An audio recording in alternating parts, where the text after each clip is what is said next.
What is going on, everybody? Mullet Rick is here with the 2024 BSFL Rookie Mock Draft 2.0. If you're not in the league and you're watching this, why? But also, welcome and just give you some quick background. This is just a league that some friends of mine are in. I'm crazy and I do mock drafts for it. Helps me with my strategy and put some production work, keeps me up on my toes with that. So um, yeah, this is you could use this as a sample league for your own leagues. This is the one quarterback half point PPR league. Um, but for the people that are in the league, welcome. You know who you are, and let's just get right into it. Um, Going to do a couple things here on the back end first, and yeah, let's get into it. So again, welcome to the draft. Um, I I'm a sucker for pain. I got Dynasty nerds again. Our league, we choose to use ESPN. So the site does Dynasty Nerds does not work well with ESPN, aka not at all. Works excellent with Sleeper and a few other sites. But nonetheless, I'm a sucker for pain and I put it all in there anyway, and they don't update the rankings and stuff for manual leagues, and you can't do most things with it. But that's my rant on that. Um, so these are just a couple of the I use these to evaluate like positions of need. Then in addition to the depth charts, which you'll see throughout the video. But you'll see teams, say in the tight end sector, like the El Segundo Stunners and Butter Ape, Natty Daddy Texas Rattlesnakes, really all of everybody but four of them, half the league, could really use a tight end. Brock Bowers could be fined in his home at one of those places. Um, Pretty much El Segundo Stunners could kind of use everything. There's a reason they had the number one pick in the draft, but there's some pieces there. We'll talk about that. And yeah, but this is sort of a baseline, objective point of view, trying to not be unbiased and just a way to evaluate it all. I don't know what's going on through these owners' mindsets, but I take some guesses. Um, yeah, I'll get into that as I go along. So, the first pick in the draft, El Segundo Stunners, Jacob Marvin Harrison Jr. Goes to Arizona. And I talked a lot about these guys, most of these guys in my 1.0 draft, mock draft. So if you want more full details on them as prospects, and go watch that. I'll talk about the fit with the teams now. The NFL draft is over, has been for a while now. Um, but yeah, Marvin, he's going to come in day one, number one receiver um, with this Cardinals team. Looks to be a pretty explosive offense. Um, You only got little tastes of that last year. Kyler wasn't healthy for most of the year. Marvin's going to come in here, be the day one option for big targets down the field. Uh, the Stunners here could definitely use um, just more explosiveness. Tyler Lockett's getting up there. We'll see it on Rashee Rice. And then it's really just Jordan Addison and little depth, I guess, is what I would call the rest of the room. Um, so, yeah, no brainer here. Marvin Harrison. Next up, pick two. We got Texas Rattlesnakes taking Malik Neighbors. Now, I know some people aren't crazy about the landing spot. It's the Giants. I get it. They haven't been super relevant in the last, 12 years or so. But it could change. Malik Neighbors is the Jamar Chase. He's all those LSU receivers I love. I'm a sucker for him. But this is the next guy. Jamar Chase, Odell. This is him. Um, he's got all the intangibles you want. Um, and well, the Rattlesnakes could definitely like they got some pieces here between JSN, Garrett Wilson, DK Metcalf, Pickens. You can't pass up Malik Neighbors. He's too talented to ignore. Daniel Jones isn't going to be here forever. Might not make it past this coming season. A lot to be determined there. But nonetheless, Malik Neighbors, you like your foundation there. It's going to be hard to screw up his career just because of how talented he is. But decade forward played, depending on certain scenarios that we all hope don't happen. But nonetheless, Malik Neighbors to Texas Rattlesnakes here. Pick 3. This is most mock drafts. You'll see these are like 2 automatics: Marvin, Malik, 1 and 2. 3's where it starts to get a little interesting. And I also base a lot of this off ADP from many sources. Have a whole spreadsheet tracking different sources of where I gather average draft position data. And you can access that information for yourself if you're in the league. If you pay me $30 as early entry into our redraft league, you can get it right now as a draft guide. All my resources are in this spreadsheet, so you're going to pay it anyway. I guess with one exception, but we could talk about that. And yeah, you're gonna pay it anyway, and this is a nice little pre-order bonus for you if you're so inclined. But if not, suit yourself. So 3, I got Butter Abe going with Brock Bowers. Talked in the intro a little bit about the need of tight end. Well, like Fryermuth is solid. Mayer lost some value because of Bowers himself, and fans never really gotten on track. I also forgot to crop the picture proper way, but yeah, Brock Bowers,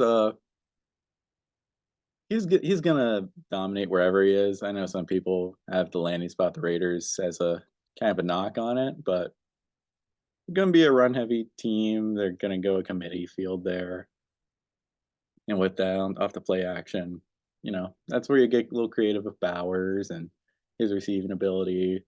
And really, outside of Devontae Adams, like, you're not too worried about, Jacoby Myers and a lot of these other guys that Brock Bowers, he's just going to be an offensive weapon, and you could use him in so many ways, and you gotta be excited about it. Had some injuries last year. Sometimes takes tight ends a little while to get properly acclimated to the league, but um, nothing says he's not going to be great. I know we said this about Kyle Pitts a few years ago, but you got to take the lottery picks when you can take them. And this is not a lottery pick, but no, this is a team in need of one. Definitely has more than enough wide receivers, so didn't want to go there. Running backs, maybe could have taken one, but the need of tight end was real, and Bowers makes a lot of sense here.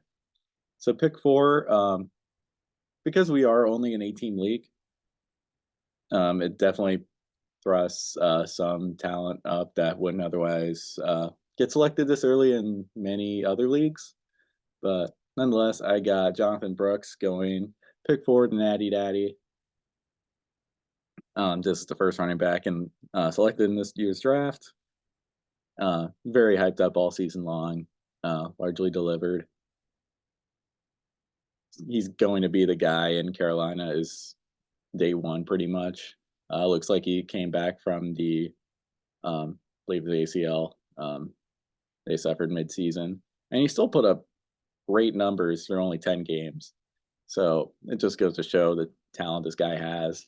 And yeah, the Panthers struggled last year, but they're slowly getting pieces around Bryce Young, the offense. They got a new coaching staff. All these things can come in, really reinvigorate this offense for not just next year, the year after, where they can maybe take a step in what's still kind of a weaker division. So Jonathan Brooks, I like this pick. Natty Daddy, like, got a couple, like 3 pretty solid fancy running backs. Raheem Mostert's getting a little older though, so that's my reasoning. Next up is my pick, big ass kangaroo. We're taking Trey Benson, running back, Arizona Cardinals here.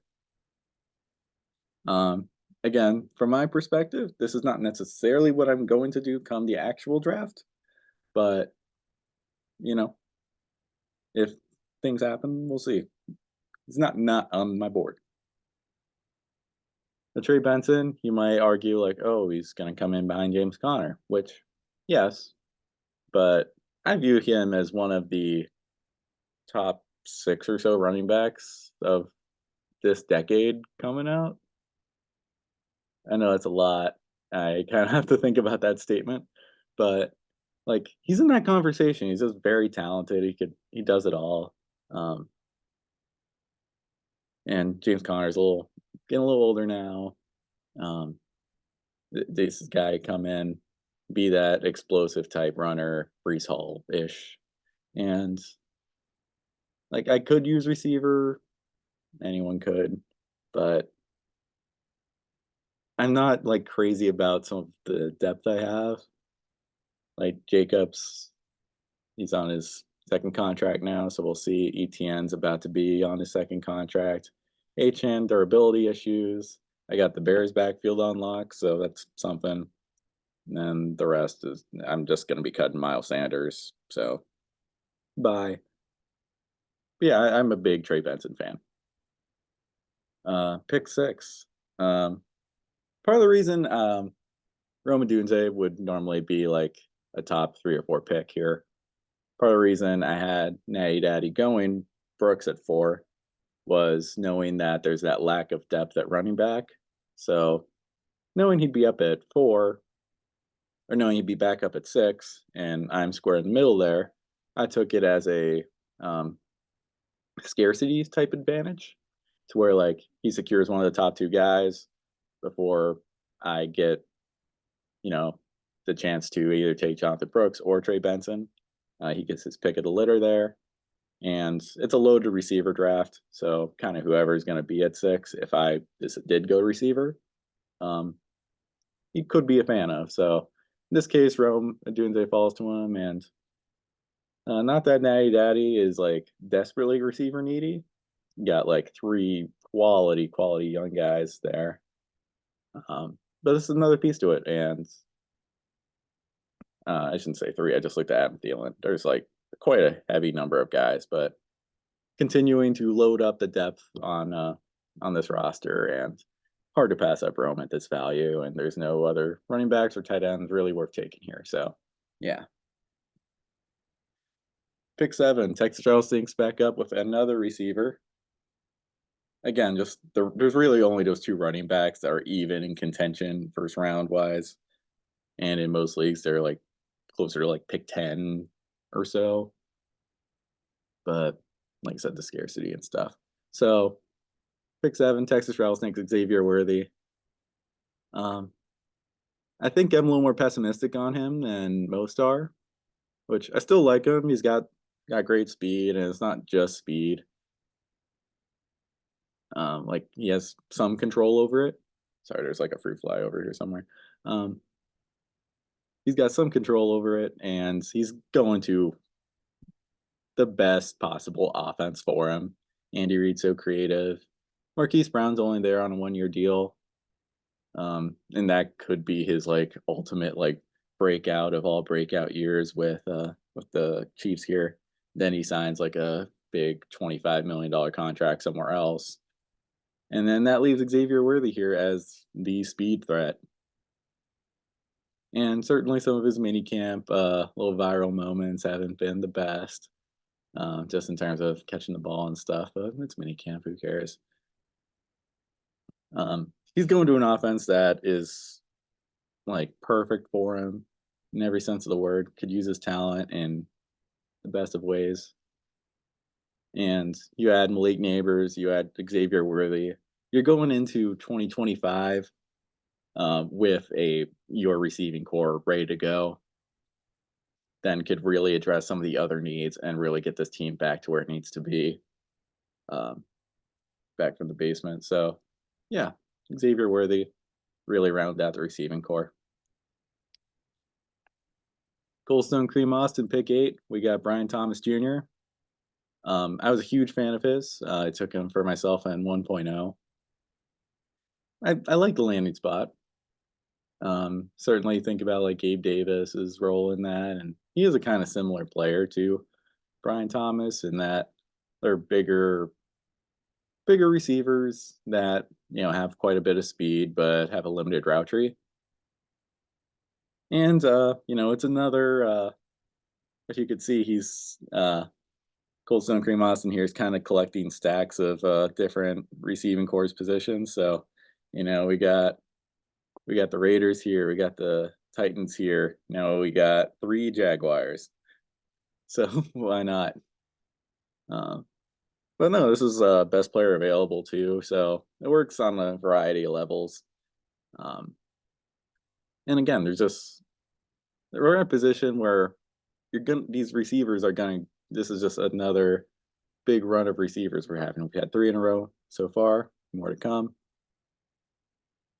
And it's just the nature of the beast with the talent in this year's draft. There are only a few running backs. There was Brock Bowers, and yeah, there are quarterbacks. They're just not as valued in a 1 QB league. But yeah, Brian Thomas just makes yeah, he can really be I think he has so much potential in my opinion. So enough about that. On the second round, pick 9, got the El Segundo Stunners taking Keon Coleman. Some of the best interview moments you'll see from a recent draft selection. I did consider Caleb Williams here. Could definitely use quarterback, but this particular owner, I don't know if he'd be a fan that Caleb Williams like paints his nails. I know, trivial, but you know, things. So yeah, Keon Coleman wasn't a huge fan of his. It's not just because of the 40 time. I just don't see a full time receiver who's capable of different types of things. He doesn't create good separation, but like you saw in that clip, incredible jump ball receiver. He's got range at 6'3", 213. He's limited in his skill set, and in a Bills offense that lost a few weapons this year between Gabe and Stephon Diggs. Like he is kind of Taylor. He's being dragged into that position to be a guy, but I don't know if he's quite capable of it. So it's the combination of um, just the slot he's going into and being the quote unquote number 1 receiver in a pass heavy offense. That's gonna throw it far and all that all the time, and being a physical receiver in a cold weather city. But nonetheless, it's he's a little slower and just doesn't have all the tools. So, but this, in addition to Marvin Harrison, again, we're starting to build something here. We're building depth. So coming to next year, fill out some more pieces to hit 2025 and 6 and so on really strong. And that's what you got to do when you're rebuilding like this. So I think it's a solid pick. Pick 10, I got Weber 316's only pick in this entire rookie draft. I have him going Lad McConkey.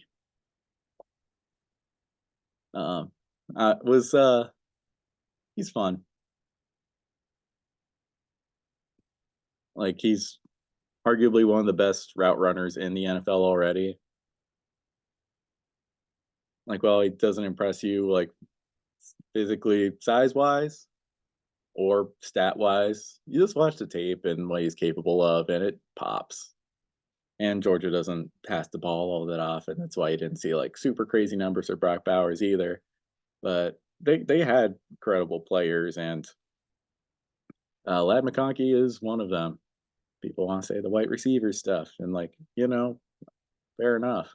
But he's going to the Chargers, and as we know, they have like nobody. It's Quentin Johnston, and now it's Lad McConkey. They got rid of Mike Williams and Keenan Allen, of course. So this is an offense in desperate need of weapons. I don't know how Jim Harbaugh is going to be coming back into the league after all this time, but they placed a high second round pick on him. They aren't not going to use him. So, where 316 is loaded really across the roster, so there was no wrong pick, or you can go best player available and kind of treat it no problem and do that no problem. And yeah, there's so many good receivers on this team. It's embarrassment of riches, some might say. So pick 11, we got Butter Ape going with Caleb Williams. Um, just it's a very old quarterback roster, just ranked bottom in the Dynasty nerd rankings. But it's a very like Dak's, 30. He'll be 31 entering the year. Aaron Rodgers, 40, and Gino's just Not only is he'll be 34, but he's up and down too. And Bryce Young, you just haven't seen enough yet to feel really comfortable. Caleb Williams, though, he's bringing it. He's bringing everything. He's bringing a mobile quarterback to the table. He's bringing he great offense. He's going into now that they've upgraded the receiving and everything else around him, and they have good defense. And Chicago's going to be something this year, and Caleb's the catalyst for it. And he's ultra talented. He can make all the throws. So this is easily the quarterback of the future, I think, for Butter Ape, and might as well start that process now. And then you still have some depth for bye weeks, but you gotta get that guy on your roster, and this is the time. And Caleb Williams is the guy. So pick 12, I got Daddy going with Xavier Legette. Didn't have him in my first mock draft. He was kind of being mocked toward like the back half of the like mid to back half of the NFL draft, second round. Nonetheless, he's the last pick in the first round, and he really only had the one this past year, big year of production. And so you could say the same about Brian Thomas, but Xavier Legette's a little bit older, being born in almost 2000, which makes me and probably a lot of people watching this feel a bit old, but nonetheless, he is a longer term starter there and just get less years out of that kind of thing. But he's coming in. It's a little nice, okay little receiver room, I should say, between Deontay Johnson and Thielen. Jonathan Mingo, we'll see what happens there. But again, this is just the best player available. We've had a run now of, beside the Caleb Williams pick, 6 of the last 5 or so of the last 6 picks, I think, being receivers. And there's just a lot of good ones in this draft. So, yeah, he's going to come in. He has a lot of good physical tools to probably be the number one. We'll see. But somebody's got to be a number one in Carolina. So, I picked 12. I think that's pretty good value to get a first-round receiver. He's back up with this next pick here, too. They got Jaden Daniels going there. And this is really just another depth piece. Or not depth, but sort of similar to the Caleb Williams thing I was getting at earlier. Like, yeah, there's just not a lot of depth here. Yeah, Justin Herbert, obviously a guy. You have to enjoy what he brings to the table, but you could use more. Daniel Jones is so up and down. Derek Carr's getting a little older, and then you got 2 backup quarterbacks that I assume you'll cut. Yeah, get Jade Daniels. This is the closest thing we've seen to a Lamar Jackson type. He doesn't have the mobility that Lamar does. Certainly a lot. You can see on that long run, he was just on the screen there. But he was capable of a Heisman season that he just had with those stats on the screen. So he's going to Commanders team, which has a couple solid weapons and only bound to grow from there. It's a Cliff Kingsbury offense. Has potential to kind of be something, even if it's not year 1. It could be year 2 down the road. But you need something with a little more explosiveness and juice other than what's currently on this roster. So that's why I picked 13 going that way. Pick 14, I'm back up. There's one first-round receiver left, and, figure why pass him up. Ricky Pearsall, San Francisco 49ers. And you might be wondering, like, why? I got a ton of receivers, and he's 3rd on the depth chart in San Francisco. But there's all this talk about Brandon Ayuk maybe not being signed, and Debo's like other usage. So, and both of their injury concerns. Like, and this is also an older prospect that born in 2000, but still a receiver they use first round draft capital on. And there's like a few of my guys I think that have diminished in value between like, Mike Evans getting a little older, Deontay Johnson not going to the best of situations. T. Higgins had a down year. Jerry Judy, we'll see. I obviously still have my top two guys, but I could use a little more. So yeah, Ricky Pearsall. And it's the same reasons I was giving it's the same reasons for those receivers I was giving with when I took Trey Benson in the first round. Like I could definitely use more. So I wouldn't rule out taking Roma Dunze. So, just don't chuck me up at Trey Benson if the board falls exactly like I think it will. Anything could happen. I haven't made up my mind yet. My board's still shuffling around.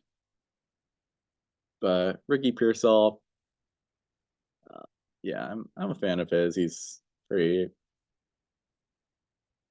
I don't know what to describe him as, but like he catches pretty much everything. Solid route runner. Yeah. Pick 15. I'm up again. Blake Corum. People did not like Blake Corum. I don't get it. Like, yes, he's a little older. Yes, he's going to an offense that had Kyron Williams in it, who was a fantasy superstar this past season. I get that. They're not going to re-sign Kyron Williams. I know. That's the nature of the running back position. It's just not going to happen. Blake Corum's going to come in there, be that new face in an offense that just drafted him. He's very similar to Kyron Williams, and he's like not the fastest guy. He's just very patient, is capable of breaking tackles, still shifty enough to be very productive in any offense. And Sean McVay is a creative enough play caller and designer to where this could be a souped up version of Kyron Williams. And you saw the production he had last year. Corum could really do it all. You get him for a couple extra years than what you have Kyron for. So for late second round pick here, I like this a lot. You could use all the depth I could get, and like I said, this running back class is pretty thin. So pick 16, Colson Cremosin back on the clock. We got Adonai Mitchell going there. And I know we took receiver last round, and there's clearly a lot of pieces here, but again, that's just the depth of this class.